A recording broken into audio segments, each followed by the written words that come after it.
Buenos días.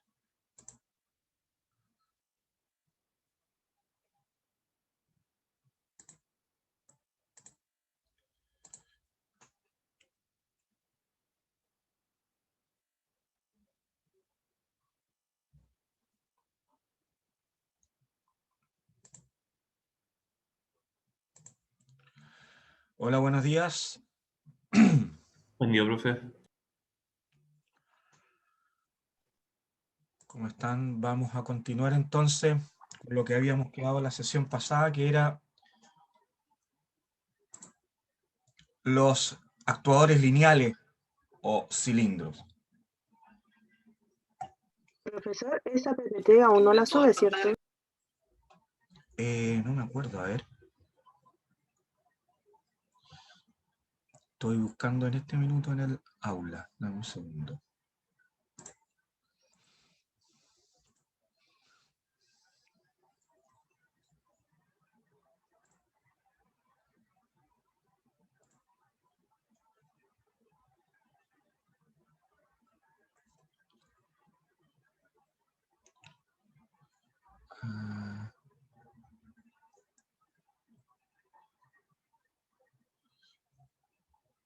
No, está la de tratamiento de aire, tienes razón. La tengo que subir yo, la subo ahora terminando la sesión, para que ustedes la puedan revisar. ¿Ok? Ya, profe, gracias. Ok, chicos, entonces, continuando con lo que era los cilindros, ¿no es cierto? Nuestro tipo de actuadores lineales que vamos a revisar, estudiar. Los actuadores lineales, ¿no es cierto?, transforman la energía hidráulica en energía mecánica lineal, ¿no es cierto? Y tenemos cilindros de simple efecto, doble efecto, piñón cremallera, rotativo, mesas de desplazamiento y tenazas. Estos son los tipos que vamos a revisar. Aquí tenemos otro cuadro donde se muestran los distintos tipos de clasificación de los cilindros con su nomenclatura. Vamos a ver la mayoría de esto, así que bueno, aquí tienen para revisar después el tipo de nomenclatura y lo vamos a ir avanzando lo vamos a ir revisando a medida que avanzamos por los tipos de cilindro. El primer tipo de cilindro que vamos a ver es de simple efecto, y se llama de simple efecto porque la carrera de trabajo, la carrera en que la energía hidráulica se está transformando efectivamente en energía mecánica, es una sola. Un cilindro tiene una carrera de avance y una carrera de retroceso. ¿Ok? En este tipo de cilindros sucede que la carrera de avance es la que realiza trabajo y la de retroceso es en vacío, o al revés, la carrera de retroceso es la que realiza trabajo y la de avance es en vacío, pero es una sola carrera. Y existen dos tipos: de vástago retraído, o sea que comienza con el vástago retraído, o de vástago extendido, que comienza con el vástago de manera extendida. Y también tenemos de retorno por resorte o por fuerza externa. ¿Ok? Bueno, cualquiera de las dos es fuerza externa, pero uno por resorte y otros por un efecto por fuera del cilindro. Veamos cómo son. Ya vamos a revisar las partes de un cilindro, ¿eh? Pero en general esta es la culata posterior, la culata anterior, ahí tenemos el vástago, ahí tenemos el émbolo y aquí tenemos la camisa. ¿Ok? Y si ustedes se fijan en este caso, en el lado del vástago hay un resorte y en el lado del émbolo no hay nada. Este es un cilindro de simple efecto con vástago retraído. Ahí tenemos su nomenclatura, su simbología. ¿Por qué con vástago retraído? Porque su carrera de trabajo es en contra del resorte. Usa la fuerza del resorte para retornar a su posición de reposo. Y este sería un caso de la simbología de un cilindro con vástago extendido, donde el resorte está por el lado o por la cámara del émbolo, no del vástago. En este caso, La carrera del trabajo, la carrera de trabajo con energía neumática del cilindro es en retroceso, y luego después el resorte nos ayuda a impulsar el vástago a su posición de reposo. ¿Ok? El cilindro de simple efecto entonces trabaja en una sola dirección y tiene una sola conexión de aire. ¿Ok? La otra conexión que tiene es simplemente para el escape del aire. ¿Ok? En este tipo de cilindro, lo importante es que la señal que mantiene al cilindro, en este caso de simple efecto de vástago retraído, la señal que mantiene al vástago afuera tiene que mantenerse durante todo el tiempo. En el minuto que yo saco el aire a presión o la energía neumática del lado izquierdo, el vástago, por efecto del resorte, va a retornar inmediatamente. ¿Ok? En este tipo de cilindros, ¿no es cierto? En general, en todos los tipos de cilindros, la calidad superficial por el interior es esencial, ¿no es cierto? Y es por eso la limpieza del aire.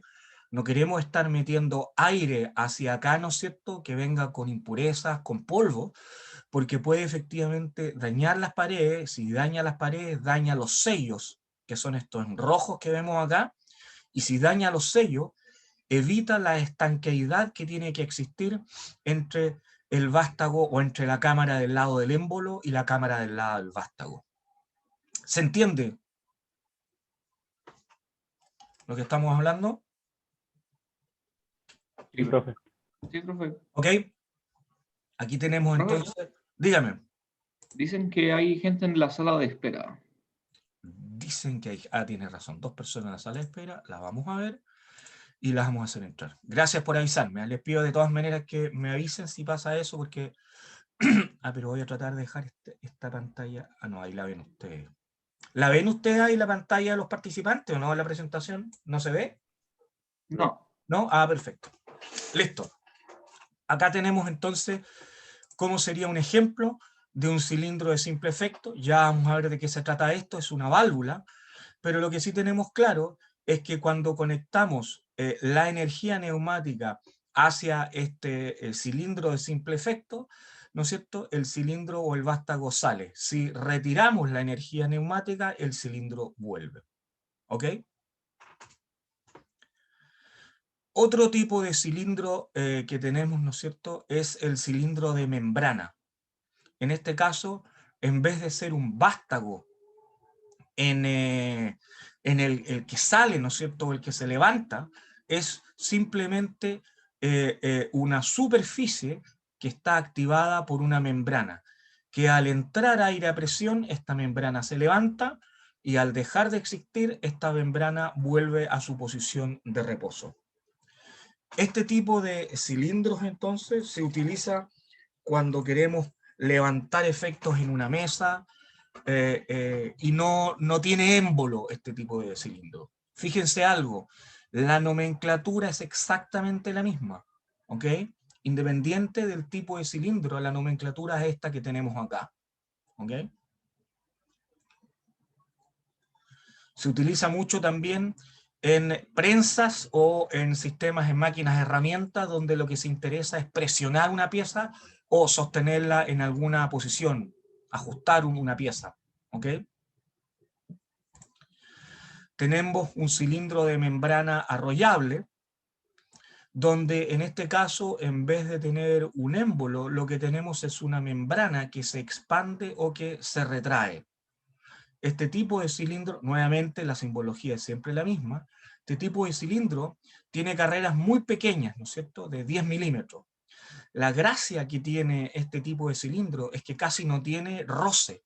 Cuando existe el émbolo y se mueve el émbolo tiene roce, ¿no es cierto?, en su movimiento con las paredes del cilindro.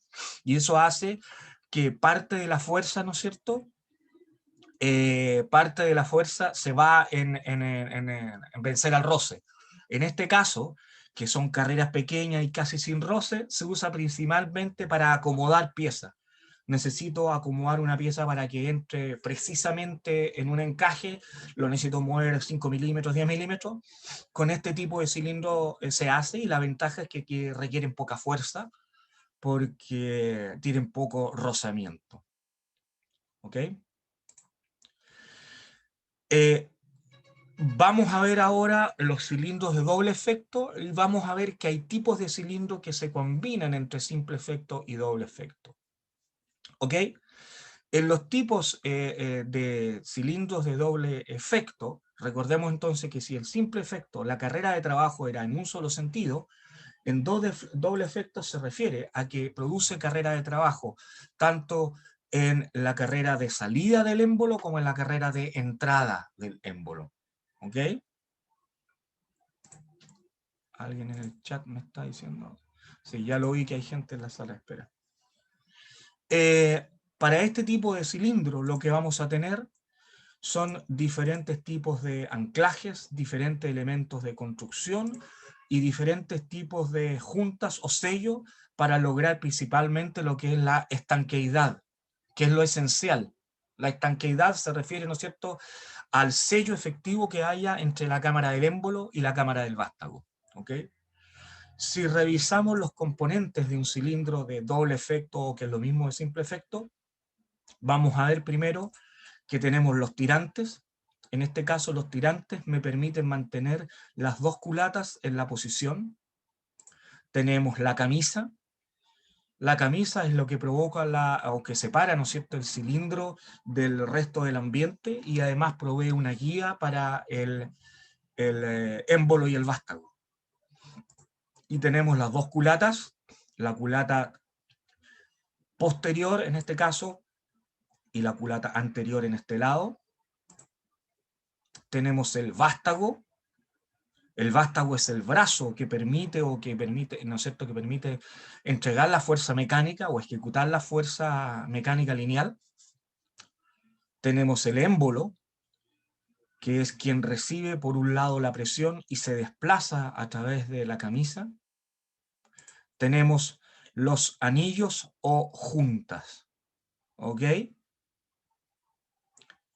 Si vemos otra imagen de un cilindro de doble efecto, tenemos la culata trasera, la culata delantera, el émbolo, el vástago. Este en particular no tiene tirantes, ¿ah?, porque la camisa va atornillada con las culatas. Y ya vamos a revisar a qué se refiere estos elementos, que son los amortiguadores, el émbolo amortiguador y la amortiguación regulable. Fíjense que los vástagos vamos a encontrar que tienen tornillos, porque aquí es donde se unen los diferentes tipos de anclaje para que estos cilindros puedan funcionar en un equipo mecánico o en una máquina.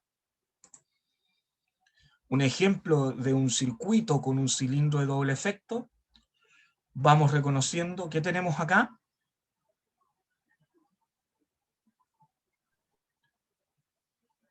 ¿Qué es esto que tenemos acá? ¿Qué símbolo es este?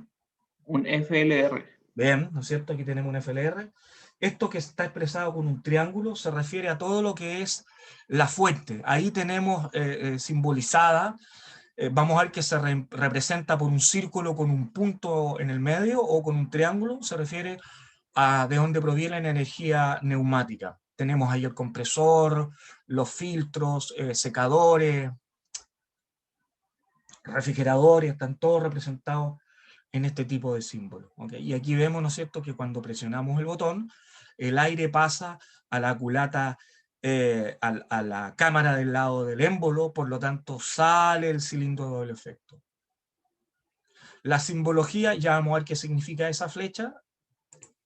La simbología entonces para el cilindro de doble efecto, y en este caso es esta que tenemos acá. ¿Ok?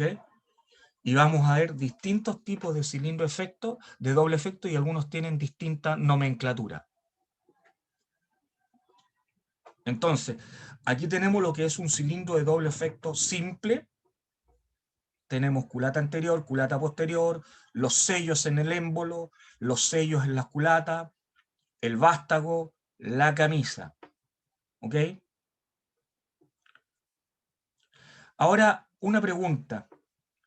Si el área que tenemos acá son 5 centímetros cuadrados y la presión que tenemos acá son 5 bar, ¿para qué lado este cilindro va a ejercer mayor fuerza?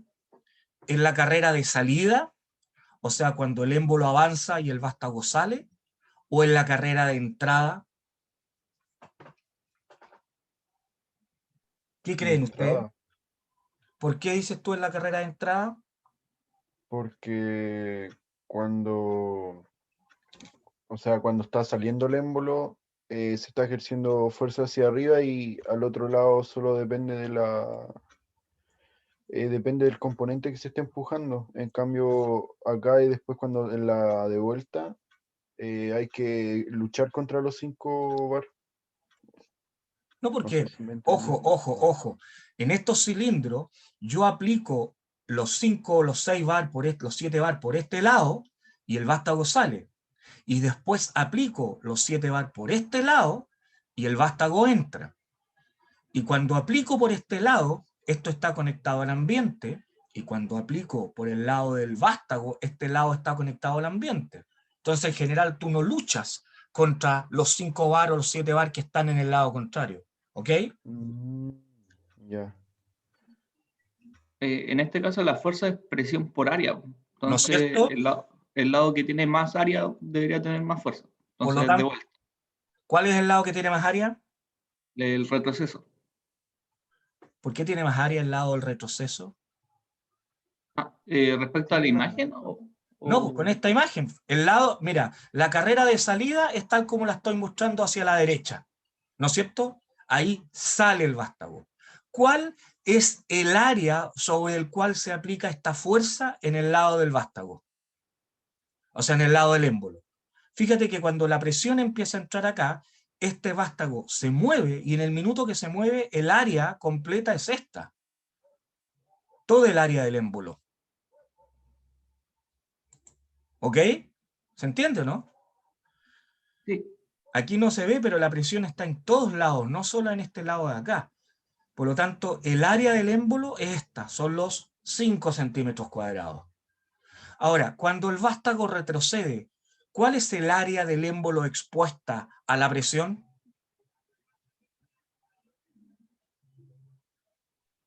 En la misma área. No, pues no es la misma porque está el vástago, po. Fíjate que la presión no tiene fuerza, no puede ejercer fuerza en el trozo de área de esta de acá, porque está el vástago. ¿Se Ah, entiende, claro. no? Sí, sí, Entonces, ahí sí. siempre los cilindros generan mayor fuerza en las carreras de salida, o sea, donde se empuja es por el lado del émbolo, que cuando la presión ejerce fuerza por el lado del vástago. Recuerden que el lado del vástago es esta es la cámara del lado del vástago y esta es la cámara del lado del émbolo. ¿Ok? Este tipo de cilindro, entonces, el cilindro normal, se usa para levantar, para mover, para empujar, para hacer descender. ¿Ok? Un ascensor puede tener este tipo de cilindro. ¿Ok?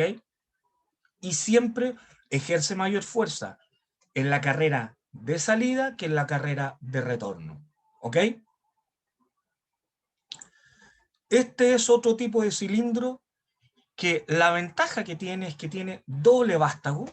Fíjense la nomenclatura, aquí cambió. Fíjense además una cosa, en los cilindros de doble efecto tenemos doble conexión. Fíjense que tenemos una línea ahí y otra línea acá. Esa es la conexión en la simbología. ¿Ok?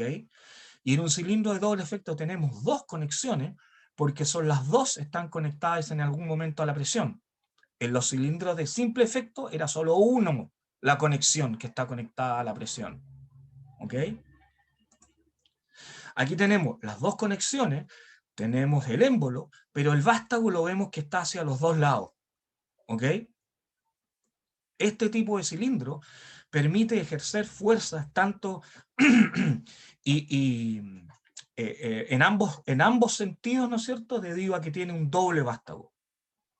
¿Y cómo son las fuerzas en este caso? ¿Cómo es la fuerza? Ahora sí son iguales. Ahora son iguales porque en ambos lados, ¿no es cierto?, tenemos el émbolo, se le resta el área del vástago. La fuerza es igual en ambos sentidos. Esto se usa en aplicaciones similares a lo que son los cilindros comunes, pero en este caso, ¿no es cierto?, nos permite ejercer fuerza para un lado y para otro. Mientras cierro una puerta, abro otra. Aquí tenemos cómo serían dos de estos tipos de cilindros de doble efecto. Fíjense que estos sí tienen tirantes. Ahí están los tirantes, ahí están las culatas, ahí están las conexiones. Esto que tenemos aquí es la camisa y aquí tenemos el vástago. En el de arriba es doble vástago, es doble efecto, doble vástago, y acá abajo tenemos un cilindro doble efecto normal. ¿Ok? Otro tipo de cilindro es el cilindro tándem. Fíjense que son dos cilindros puestos uno delante de otro. No están conectados las cámaras entre ellos. Cada cilindro tiene una cámara del lado del émbolo y una cámara del lado del vástago. O sea, ¿cuántas conexiones tiene este cilindro? 4. 4. Y aquí lo vemos en la nomenclatura. Fíjese que este también tiene una nomenclatura especial. Tiene 1, 2, 3, 4 conexiones. Y son un cilindro detrás de otro. ¿Por qué yo querría utilizar un cilindro tándem en vez de un cilindro normal? ¿O qué ventaja tiene un cilindro tándem sobre un cilindro normal? Duplica la fuerza. Efectivamente, prácticamente duplica la fuerza en menor área. Porque yo también podría decir, pero ¿para qué me voy a complicar con este tipo de cilindro? Y compro un cilindro de doble efecto normal, pero con el doble de área. Bueno, ahí está el tema, el doble de área. En este caso tengo la mitad del área o la misma área que el cilindro de doble efecto normal, pero ejerzo el doble de fuerza. ¿Ok? Este tipo de cilindro se usa principalmente cuando se requieren grandes fuerzas, pero no se puede tener un cilindro, un tamaño, no hay mucho espacio. ¿En qué tipo de aplicaciones, por ejemplo, tendré esto, donde requiero fuerza y no tengo espacio? ¿En autos? En autos puede ser, pero más que en autos, esto, por ejemplo, se aplica en un avión, donde requiero, ¿no es cierto?, el espacio lo quiero usar para transportar pasajeros o transportar carga, no para transportar cilindros. ¿Cachai? En una nave espacial, la ventaja que tiene entonces es el doble de fuerza. ¿Ok? La desventaja que tiene este cilindro es que tiene el doble de sellos. Sellos acá, sellos acá, sellos acá, sellos acá. Tiene el doble de sellos que un cilindro doble efecto normal.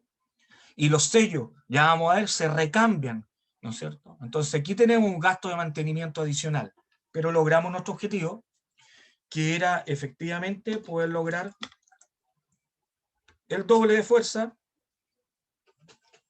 en la mitad del espacio disponible.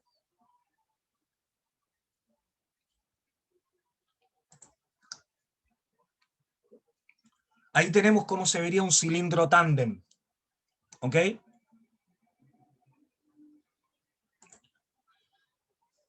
Vamos a hablar ahora de la amortiguación. La amortiguación de los cilindros actúa solo al final del recorrido. O sea, justo cuando el émbolo está al punto de llegar al final de su carrera de salida o de entrada. Justo cuando el émbolo va a golpear la culata. ¿Ok? Se usa principalmente cuando las masas, cuando las cargas que está soportando un cilindro, ¿no es cierto?, pueden causar un choque y pueden causar daño en las culatas. ¿Ok? Los choques del émbolo con las culatas provocan desprendimiento de material que puede generar daños irreparables en los cilindros. Entonces, vamos a ver que podemos tener amortiguación a la entrada, a la salida amortiguación fija o amortiguación regulable. ¿Cómo funciona la amortiguación? Aquí veamos primero la simbología. Fíjense que el vástago ya no es solo un pequeño rectángulo, está representado por un rectángulo y por dos cajetines pequeños. Ajá. Y tiene además una flecha. Esto quiere decir que es amortiguación regulable. ¿Ok? ¿Cómo funciona este tipo de amortiguación? Primero fíjense que el émbolo no es solo esto, sino que tiene además este pequeño anillo, ¿no es cierto? Este pequeño vástago de mayor diámetro que el resto del vástago. Y si ustedes se fijan, este diámetro que está acá, con estos sellos, calza perfecto con este diámetro de acá.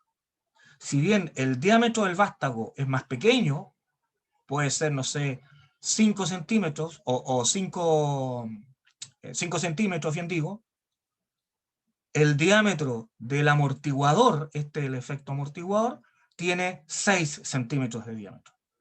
¿Cómo funciona esto? Si ustedes se fijan, cuando el émbolo vaya en su carrera de salida, o sea, el vástago está saliendo, lo que va a suceder cuando esta área choque en este lado, vamos a ver que el aire del lado de la cámara del vástago ya no puede salir por este lado. ¿Ok?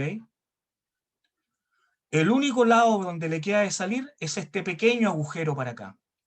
Y este pequeño agujero vemos que tiene un tornillo además. O sea, y este tornillo regula el área de salida del aire.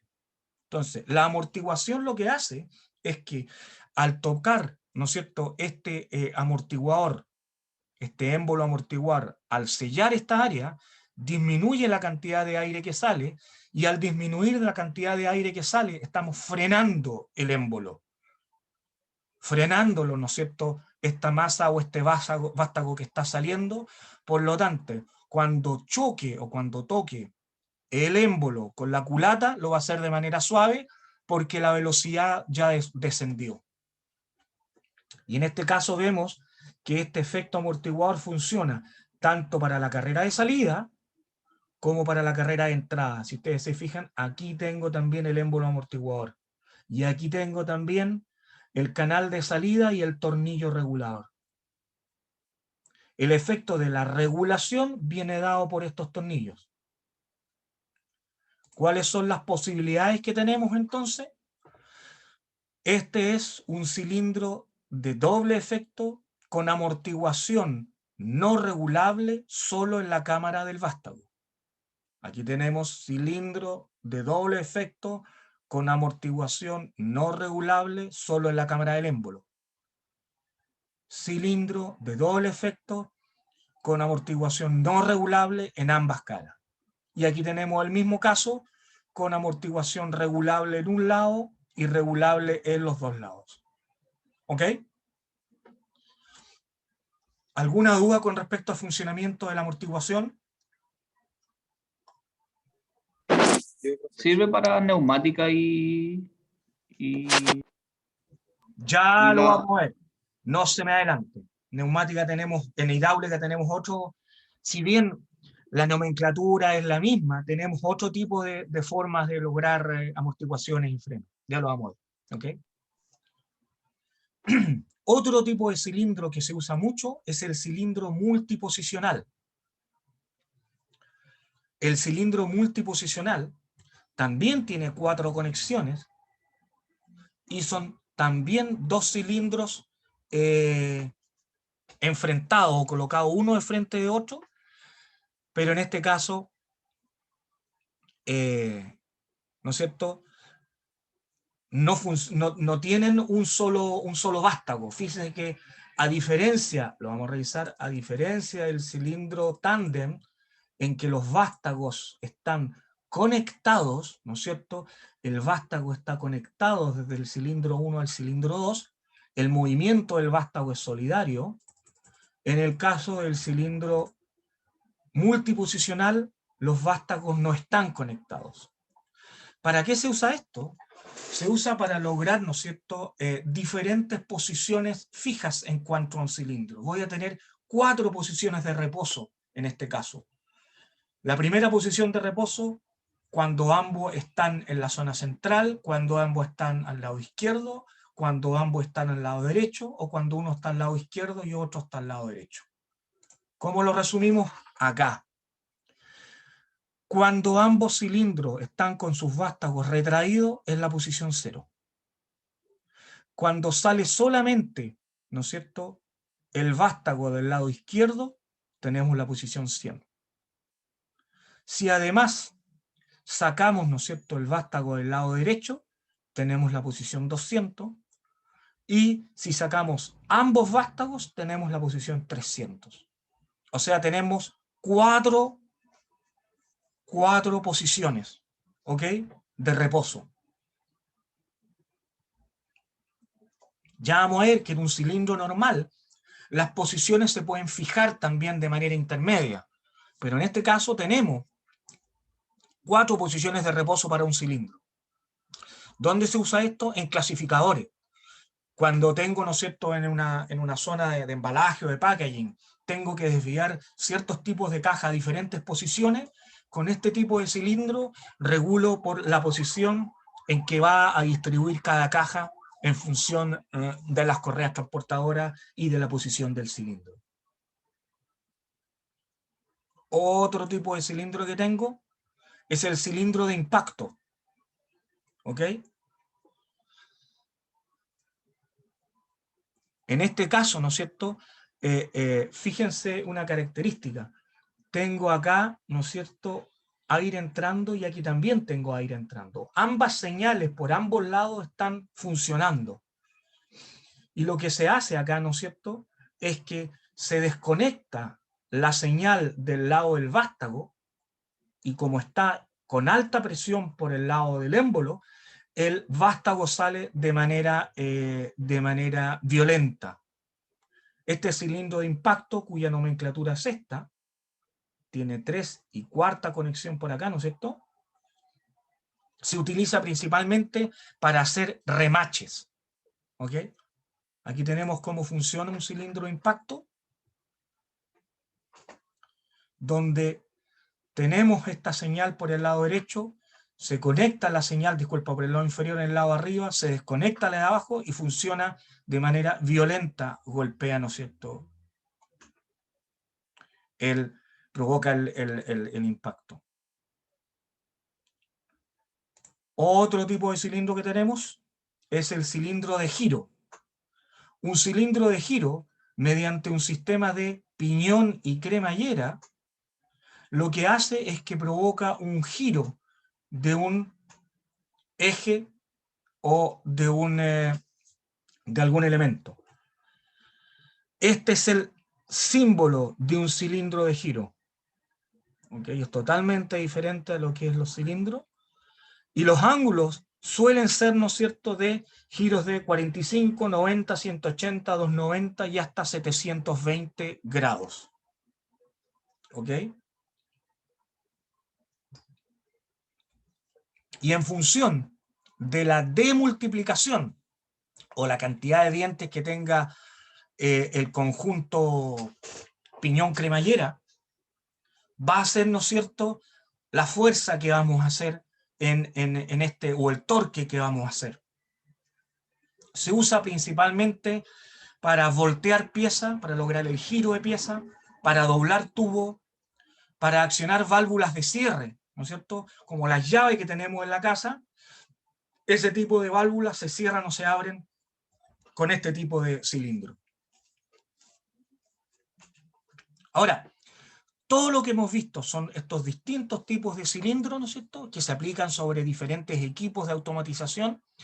El punto es cómo conectamos estos equipos, estos cilindros a los equipos de automatización. Bueno, un elemento esencial que tienen los cilindros son los tipos de fijación, ¿ok?, que dan respuesta a la forma en que los cilindros se sostienen en los equipos o en las máquinas que vamos a automatizar.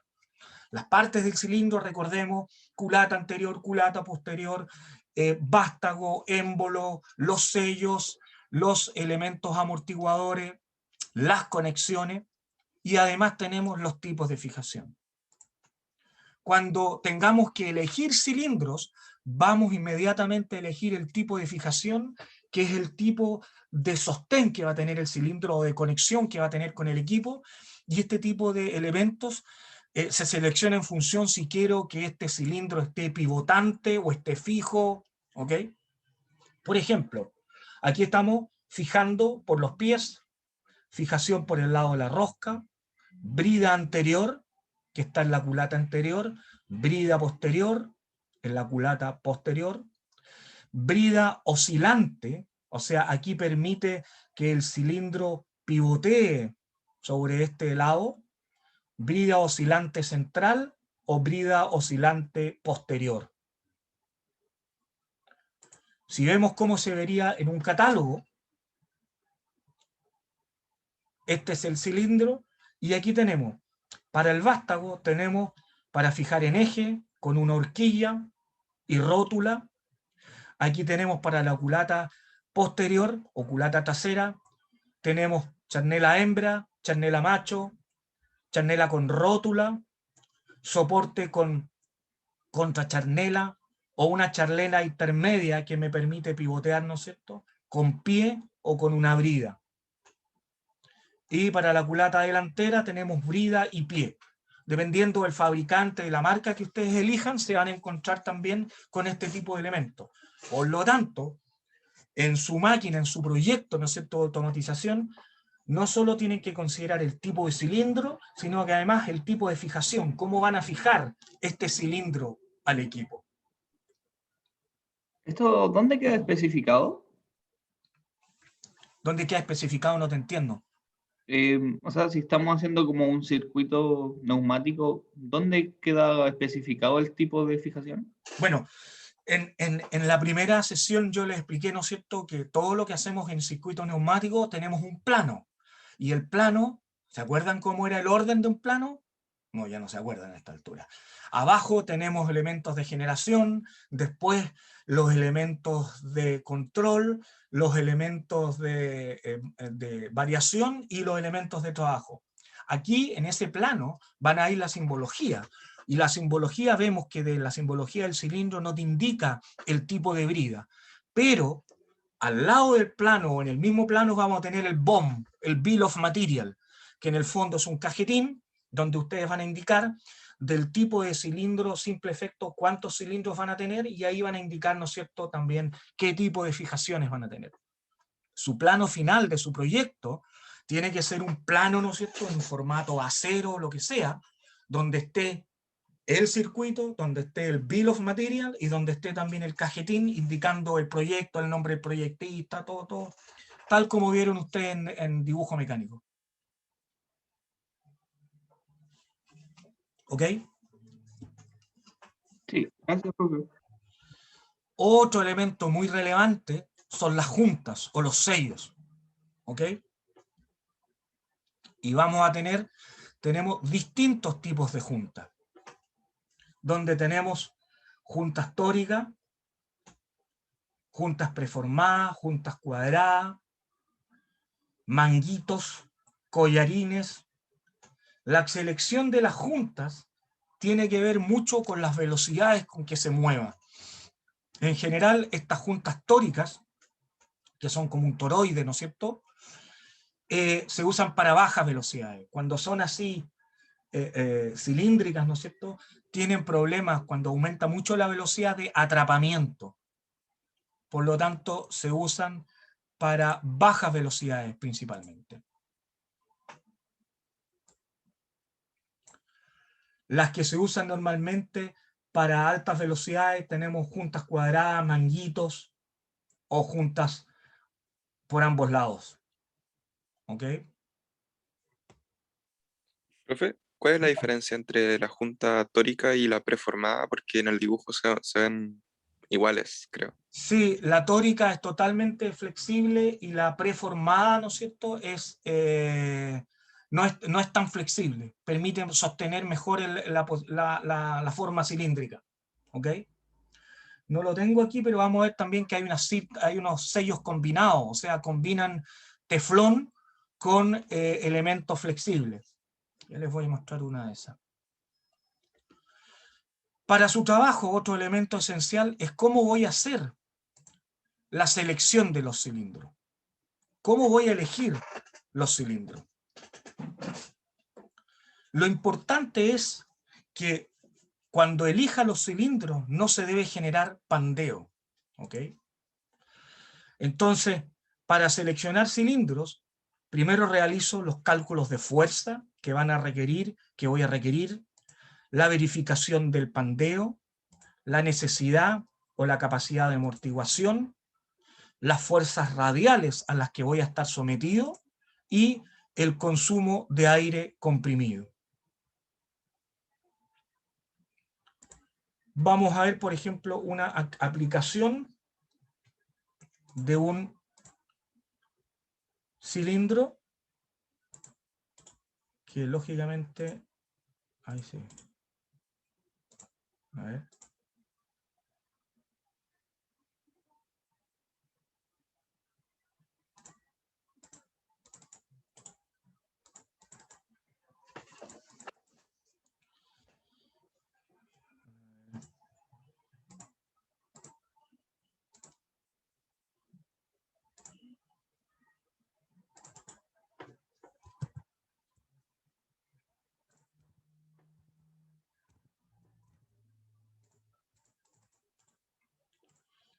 Ay. Voy a hacer andar el video, no sé por qué no está funcionando en este minuto.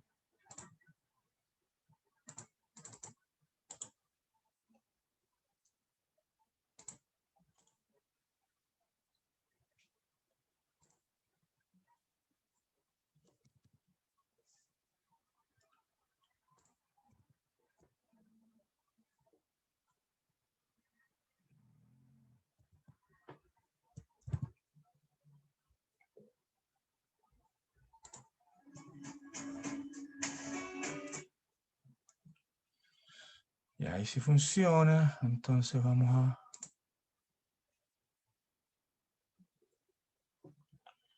Voy a compartir.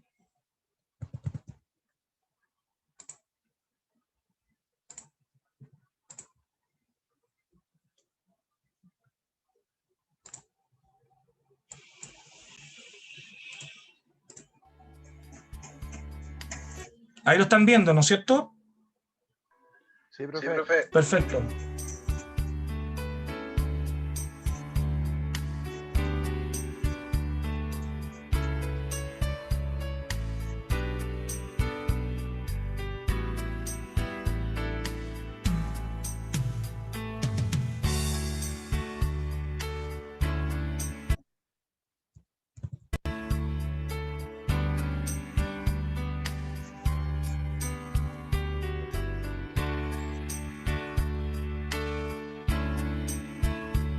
Ahí tenemos entonces todo este sistema de movimiento. Las ventosas también son neumáticas. Aquí este sistema de posicionamiento neumático. Aquí vemos un cilindro, ¿no es cierto?, de apertura y cierre del llenado, también neumático.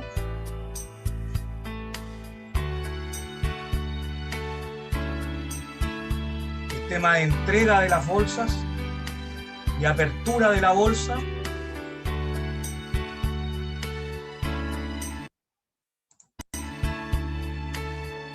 Hay un sistema de apertura.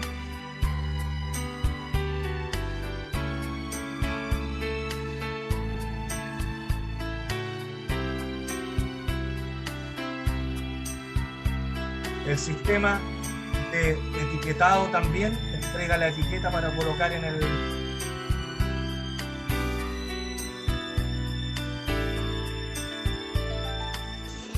el sistema de embalaje.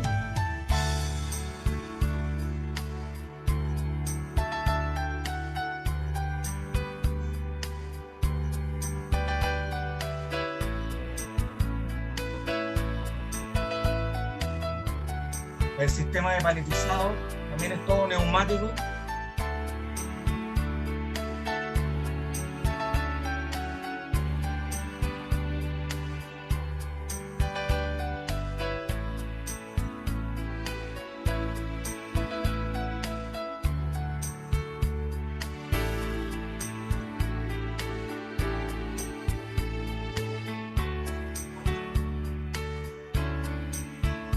Aquí estamos colocando el separador con ventosas.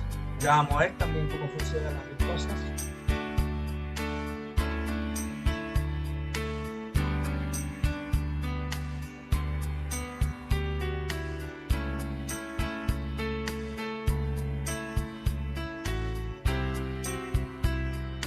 Fíjense aquí como la torre, ¿no es cierto?, posiciona los sacos en función para acomodarlos en el pallet.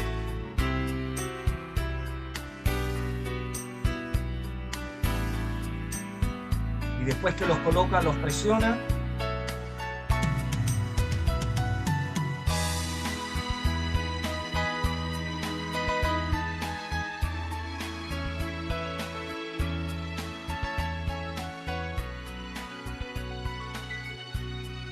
¿No es cierto? Para lograr el giro de esta torre se utiliza un cilindro de giro.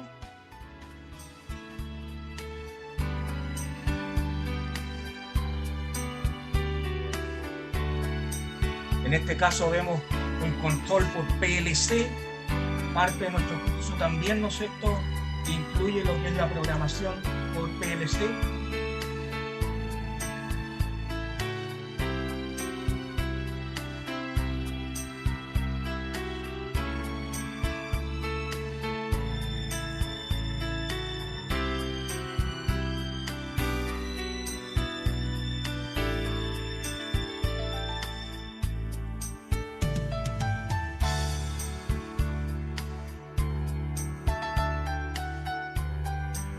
Entonces, en este video lo que tenemos, ¿no es cierto?, es una manera de automatizar el llenado de sacos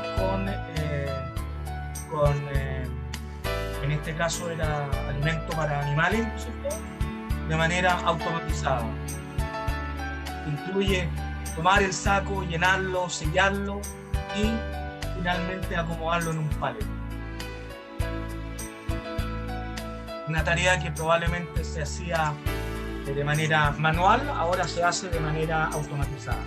Su proyecto entonces no tiene por qué ser todo este equipo completo, sino una parte de este equipo, ¿no?, por ejemplo, donde se utilicen 5 elementos de automatización.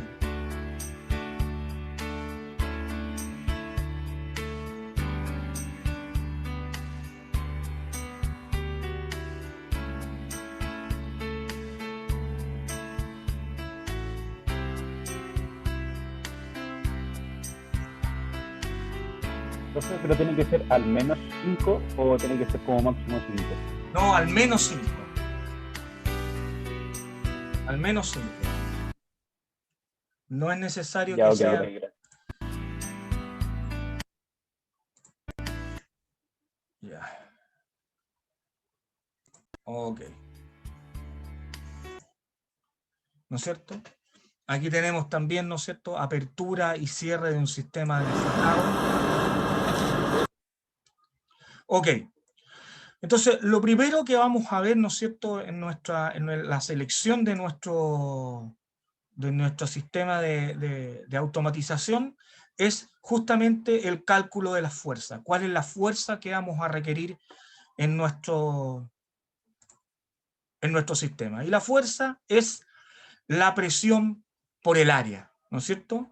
Yo voy a tener una cierta presión de trabajo, voy a tener una cierta fuerza que ejercer para levantar una caja, para mover una caja, para lo que sea, y voy a obtener una cierta área.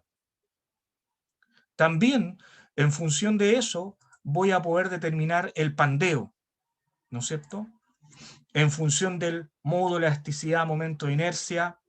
Este S sub K, vamos a ver cómo se calcula, es dependiendo de la configuración del cilindro, se usa este S sub K, y el S es el factor de seguridad, que en cuanto a la verificación del pandeo suele ser entre 2,5 a 5. Los tipos de posicionamiento o tipo de carga que puedo tener cuando tengo pandeo es, por ejemplo, el caso 1, cuando tengo el cilindro fijo abajo, lo tengo libre arriba. Cuando lo tengo pivoteado arriba y pivoteado abajo. Cuando lo tengo fijo abajo y pivoteado arriba, o cuando lo tengo fijo en ambos lados. Fíjense que aquí hay una guía, aquí hay otra guía, ¿te fijáis? Entonces, en función de este tipo de configuración que yo tenga, va a ser el S sub K que se utiliza, ¿no es cierto?, en esta verificación del pandeo. Tengo nomógrafos, entonces, que me permiten, en función de la presión y en función de la fuerza que quiero ejercer, determinar los diámetros.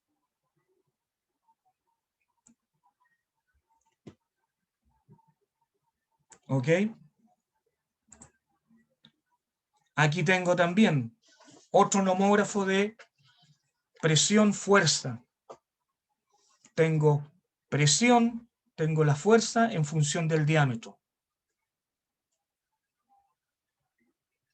Tengo un diagrama también de pandeo, donde en este caso tengo el diámetro del vástago, tengo la carrera libre, o sea, tengo cuál es la carrera de este vástago, desde 80 hasta 3000 milímetros, y tengo la fuerza que voy a ejercer.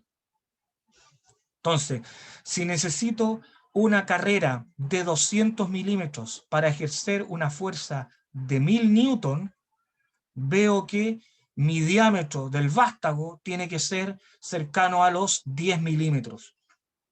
¿Ok? Para poder resistir las fuerzas de pandeo.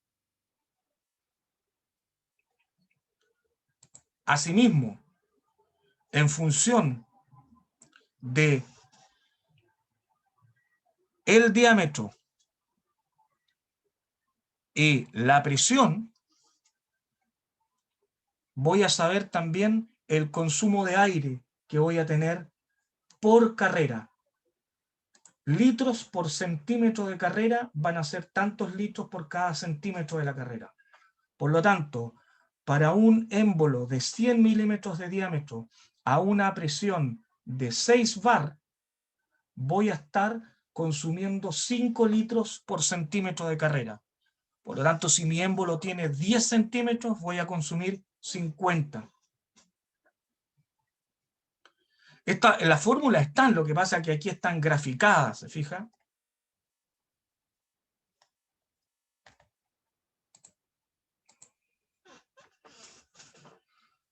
Aquí tengo, ¿no es cierto?, una hoja de especificaciones, por ejemplo, de un tipo de cilindro. Esto es, ¿qué tenemos acá? ¿Quién me puede decir qué significa esta nomenclatura? Un amortiguador a la entrada y a la salida. Pero tenemos que partir del principio. Cilindro de doble efecto con... ¿Cómo nos damos cuenta si es doble o simple efecto? Por la cantidad de conexiones. No escuché, por la cantidad de conexiones, sí. Cilindro de doble efecto con amortiguación regulable a la entrada y la salida. Perfecto. ¿Este qué tipo de cilindro es? Doble vástago, ¿no es cierto? Este es un cilindro de doble vástago. Y aquí estamos viendo el tipo de especificaciones que tenemos. Double acting, doble efecto, aire, ¿no es cierto? La operación máxima 1 megapascal, la operación mínima de trabajo 0,05 megapascal. Si requiere algún tipo de lubricación. ¿Por qué? Porque hay cilindros que requieren lubricación y para eso voy a tener que poner en el NFLR un lubricante que entregue la cantidad de lubricación que el cilindro requiere. Entonces aquí tengo el diámetro, el stroke, o que es la carrera, desde 25 a 500 milímetros de carrera. Y para este tipo de cilindro con un diámetro de 32 milímetros tengo 2000 milímetros es la máxima carrera.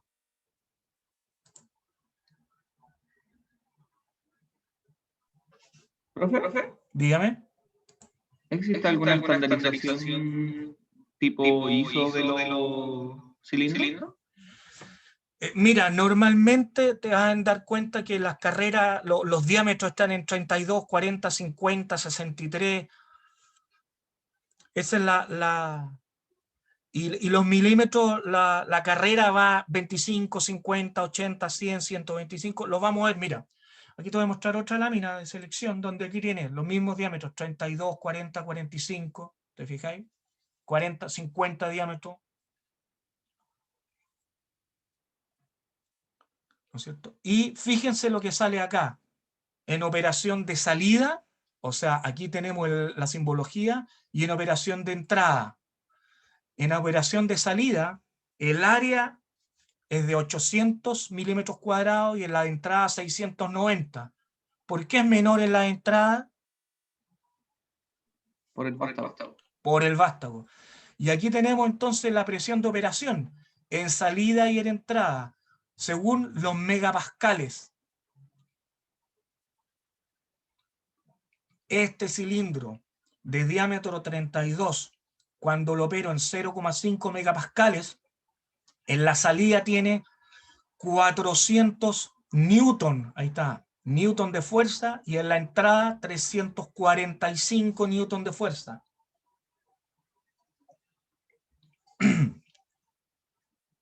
Ahí van a poder ustedes entonces seleccionar los cilindros. Aquí estamos entrando, ¿no es cierto?, a la página de un proveedor donde también las características, materiales, presiones de operación de 1 a 16 bar, temperaturas de operación, tubo y tapas. Las tapas son las culatas de aluminio, el vástago de acero cromado, los tirantes de acero SAE, pistón de aluminio, pistones del émbolo. Aquí podemos seleccionar, ¿no es cierto?, según el diámetro del cilindro, la carrera, la fuerza y los tipos de conexiones. Eso también es esencial. ¿Qué tipo de conexión tiene este cilindro? ¿Cuánto cuesta un cilindro? Recuerden que una parte importante y está valorizada dentro de su proyecto es el proyecto valorizado de las partes y de su equipo. ¿Por qué estamos pidiendo los valores?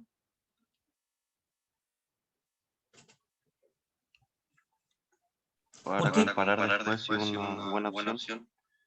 Efectivamente, porque yo quiero que hagan una evaluación de si la automatización que ustedes están proponiendo conviene o no conviene para lo que quieren reemplazar, para lo que quieren automatizar.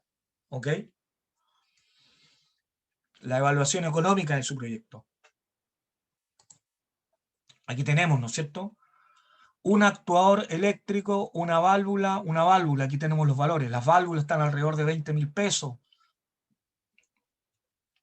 Aquí tenemos el valor de un cilindro. Un cilindro 80, 300, 80 milímetros de diámetro, 300 milímetros de carrera. Estamos hablando de los 250.000 pesos. ¿Ok?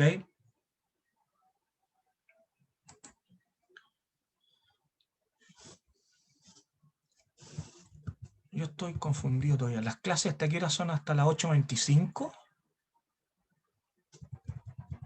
Sí. Perfecto. ¿Cómo selecciona entonces? Primero, el tipo de trabajo a realizar. Segundo, ¿qué limitaciones tengo? ¿Cómo tiene que ser la ubicación? ¿Cuáles van a ser las cargas? ¿Está sometido a cargas laterales? Después, la disponibilidad de cilindros para elegir. ¿Por qué disponibilidad de cilindros? Porque puede ser que en una empresa yo tenga en la bodega ciertos cilindros disponibles y tengo que regirme por los cilindros que tenga. O puede ser que yo tenga que elegir dentro de un set de proveedores limitado. Por lo tanto, estas restricciones son parte de las restricciones que ustedes se han enfrentado cuando les toque automatizar un equipo. Tipo de trabajo. Primero, ¿qué fuerza vamos a ejercer? ¿Vamos a empujar algo? ¿Vamos a traccionar algo? ¿O vamos ambas? ¿Por qué tiene diferencia? Porque cuando empujo algo, puedo tener mi vástago sometido a pandeo. Cuando tracciono algo, el vástago no va a estar sometido a pandeo, o voy a hacer ambos trabajos. ¿Qué largo de carrera necesito? ¿Necesito levantar una carga 1000 milímetros o desplazar una carga 300 milímetros? ¿Qué condiciones? ¿Qué presión tengo disponible o tengo que partir desde cero? ¿Qué espacio tengo disponible? ¿Qué tiempo de trabajo quiero realizar? ¿Por qué? Porque con esto me va a dar el consumo. Si yo tengo que realizar, no sé, 10 ciclos por minuto o 2 ciclos por minuto, me está diciendo el consumo de aire que voy a tener para que el cilindro o el elemento de trabajo genere 2 carreras de trabajo en un minuto o 5 carreras de trabajo. Por eso es importante los ciclos de trabajo por minuto o por hora. ¿Qué diámetro del cilindro voy a tener? Émbolo y vástago. ¿Cuáles son las condiciones de pandeo a las que voy a estar sometido? ¿Y cuál es el consumo de aire del cilindro? Estos son los pasos por los que tengo que pasar para seleccionar un cilindro. Veamos un ejemplo. Don Fabián, ¿puede leer por favor el ejemplo? En una instalación industrial se requiere voltear 10 centímetros de 6 cajones por minuto de 5 kilogramos de peso cada uno. Se escucha mucho. Siga, Fabián. La instalación posee una red de aire comprimido de 6 bar y no tiene restricción de espacio. Determina el cilindro a utilizar y el consumo de aire por hora. Perfecto. Entonces lo primero que nosotros hablamos se escucha con retroalimentación. Ah, se escucha con... ya, ok. Bueno, cada uno léalo entonces. Lo tenemos claro. Lo primero que tenemos que empezar a tomar datos, ¿no es cierto? Primero, ¿cuánto es la carrera que tiene que tener mi cilindro?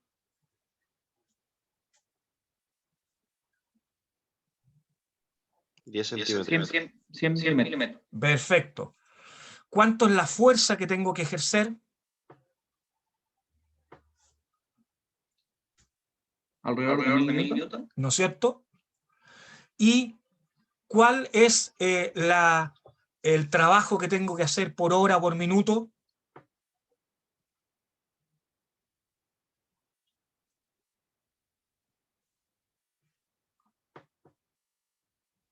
¿6 ciclos por minuto?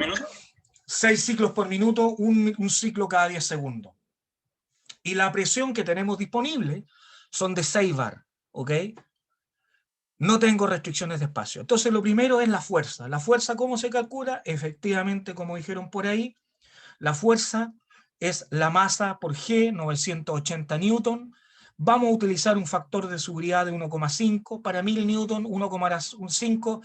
La fuerza vamos a hacer 1500 newton. ¿Ok? Entonces, ¿cuál sería el área teórica del cilindro? ¿Cómo la calculo?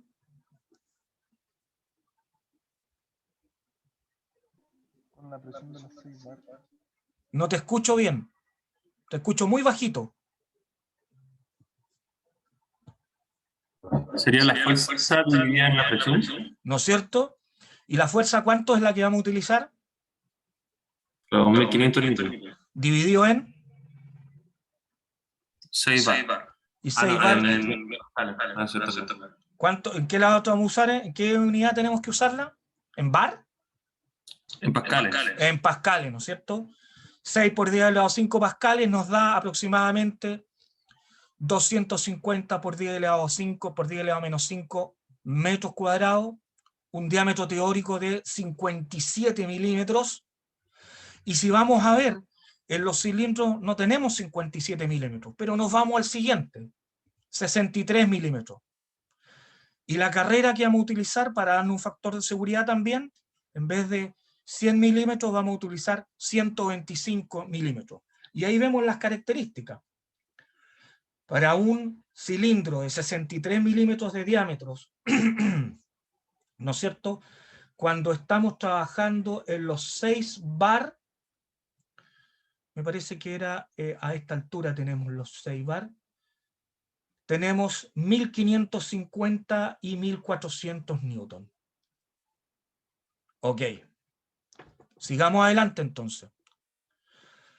Lo que tenemos que ver es, ¿qué tenemos ahora considerado?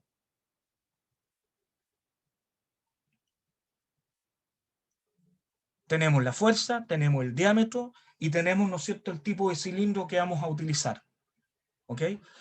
Si queremos ver las condiciones de pandeo, deberíamos entrar, ¿no es cierto? ¿Cuál es la fuerza que vamos a ejercer? 1500 newton.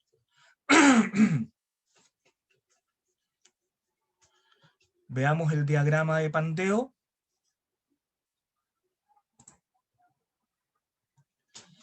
Tenemos una fuerza en newton de 1500 newton, estamos por aquí más o menos, y con una carrera de ¿cuántos milímetros? 125. ¿No es cierto? Pero la carrera de trabajo son 100 milímetros, ok, 125, debiera tener un vástago de 8 milímetros.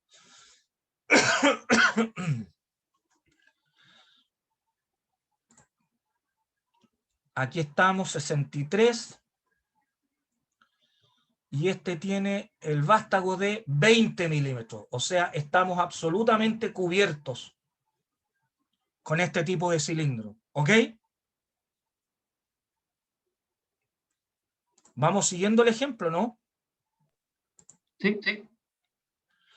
Por lo tanto, vamos al consumo. Recuerden, las condiciones, la fuerza, el cilindro, el pandeo, el consumo. ¿Qué consumo tenemos? 6 ciclos por minuto. ¿No es cierto? Por lo tanto, Profe, dígame. aquí como se dice que queremos elevar la carga, se entiende que la presión es como por compresión, ¿cierto? En vez de tracción. Viene como implícito. Sí, es compresión en vez de tracción, efectivamente. Ok.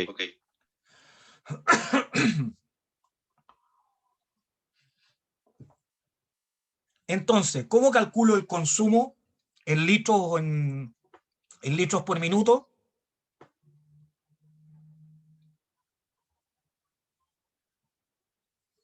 ¿Qué tendría que hacer? Ir a la gráfica que mostró antes. Claro, y si quiero usar la fórmula, ¿qué fórmula utilizaría?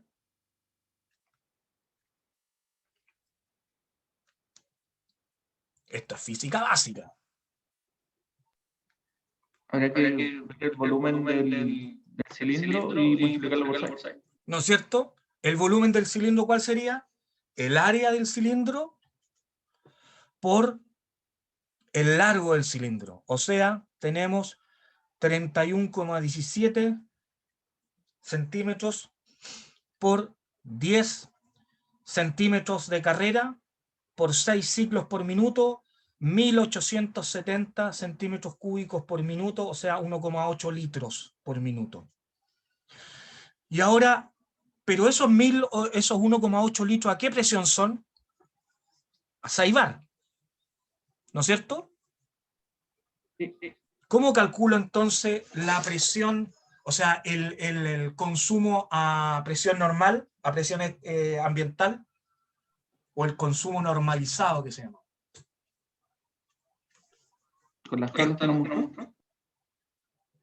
Sí, pero eso lo tengo a 6 bar, porque ahí estoy metiendo la presión. ¿Cómo la calculo a presión atmosférica? Esto es química básica. ¿Ah? No escuché. Bueno, se utiliza la ley de Boyle. ¿Se acuerdan de la ley de Boyle o no? Presión 1 por volumen 1 igual presión 2 por volumen 2. Efectivamente, eso se utiliza. Presión 1 por volumen 1, presión de trabajo por volumen de trabajo, me da 13 litros por minuto, 784 litros por hora. Por lo tanto, el consumo CN, que se llama consumo normalizado de este equipo de trabajo, sería 784 litros por hora. ¿ok? ¿Para qué me sirve esto?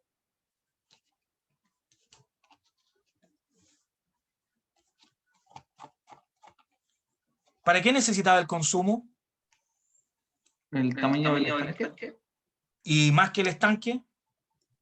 Para la bomba, profe. Efectivamente, para la bomba. Ahí voy a tener el caudal que necesito que la bomba esté continuamente desplazando, ¿no es cierto? Y también el tamaño del estanque. ¿Se fijan? Y acuérdense que el tamaño del estanque también dependía de cuánto rato yo quería que la bomba estuviera funcionando. El Z que se llamaba. ¿Ok?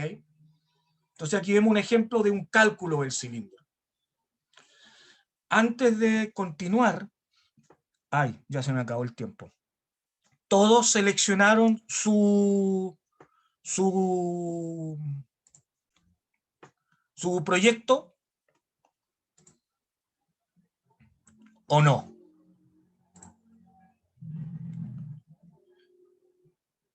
Aquí estoy mirando. Profe, acá Nicolás Arancibia, ya mandamos nuestra opción de proyecto por correo. Ustedes que tenían dos, efectivamente. Listo. Entonces ya tengo todo. Voy a publicar, ¿no es cierto?, con los grupos y el proyecto que va a realizar cada uno. Recordemos entonces que por calendario el primer informe de trabajo sería para el jueves 22 de abril. ¿Ok?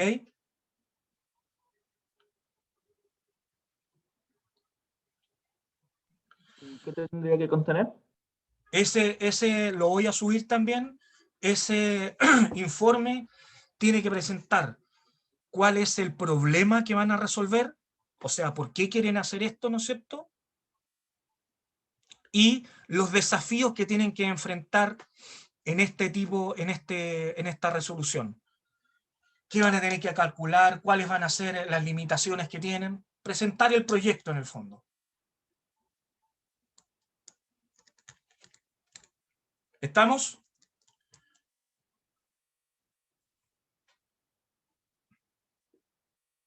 Estimados, que tengan un muy buen día. Nos vemos el próximo martes. ¿Ok?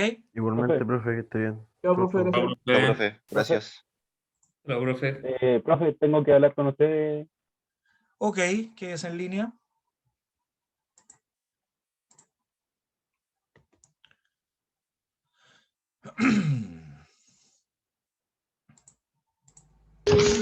Profe, quería preguntarle, quizás ese eco que tiene usted sea por la configuración del audio de acá de Zoom. Si quiere, igual le puedo ayudar a echarle un vistazo, porque tiene una cancelación de ruido que se puede seleccionar. ¿Dónde se selecciona eso? Ahí donde está el micrófono, hay una flechita. ¿Sí? La flechita, coloque configuración de audio. Aquí estoy, Y audio le va a setting. aparecer. ¿Lo encontró? Suppress background noise. Claro, ahí sale usted lo tiene en inglés, claro, pero claro, ahí sale eso y dice automático, bajo, medio, alto, ¿no? Sí, alto. Claro, lo tiene alto. Y abajo, en la última opción, debería decir deshabilitar cancelación de eco. Eso no lo coloque. No coloque eso, porque si no lo deshabilita. Espérate, ¿dónde está? Estoy mirando aquí. ¿Dónde estoy, papá? ¿Dónde estoy? Silencio mi micrófono. ¿Dónde estoy? Press hold and space to... ¿Dónde estoy? Ah, no, donde dice música y audio profesional. Espérate. Me sale test mi speaker, test my microphone. Automáticamente. Pero parece que ya se solucionó. Ahora le puso suprimir ruido alto. Claro que ya no me escucho, loco. A ver, aló. Mire qué bueno. Bueno, ahí se solucionó, creo. El martes continuemos. Ya, profe, que esté muy bien. Listo, gracias. Chao. ¿Quién quería hablar conmigo? Yo, profe, es que respecto porque se acuerda que me tuvo que inscribir tarde. Le había enviado un mail y me inscribió hace poco en el ramo de automatización. ¿Tú eres Carlos cuánto? Cortés. Carlos Cortés, sí. Dime. El problema es que le había pedido si me podía inscribir en el paralelo 2, ya que el 1, el de la tarde, me hace tope de horario. A ver, Carlos, no, el horario siempre martes y jueves en horario 1 y 2. Ese horario que estaba puesto en el sistema estaba con problemas, porque el horario que tú ves en la tarde es el horario de laboratorio. Laboratorio no vamos a tener, por lo tanto lo vamos a reemplazar por este trabajo en el proyecto. Es el tiempo que tú le dediques a trabajar en este proyecto, ¿ok? Y el horario de clases siempre es martes y jueves 1-2. Ah, ya, muy bien, ok, ya, ese era mi mayor problema, es que salía con topo de horario y estaba un poco complicado. Muchas gracias. No te preocupes. Listo. Adiós. Adiós, profesor.